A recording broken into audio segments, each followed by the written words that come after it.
Ta nadzidava je seveda potrebna zato, da pridobimo prostor. Ta prostor potrebujemo za naše otroke iz drugih osnovnih šol, ki bojo na ta način potem lahko migrirali v osnovno šolo Trbovlje, ker sedaj pouk poteka v prostorih, ki so stari 120 let in so prostori popolnoma neprimerni razmeram, zahtevam šolskega sistema v 21. stoletju. Tako da te 3 milijone in še vse tisto, kar bo dodala zraven občina Trbovlje, v resnici pomeni ene boljše razmere, boljše pogoje in nasploh eno učno okolje primerno času, v katerem živimo. Zdaj lahko začnemo zelo hitro, ker imamo že veljavno gradbeno dovoljenje.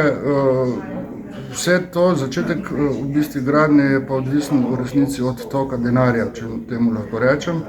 Od takrat, ko bo država začela nas spremljati tudi finančno, takrat gremo v izvedbo. Jaz pa pričakujem, da do te izvedbe pride že letos, lažem, drugo leto poleti.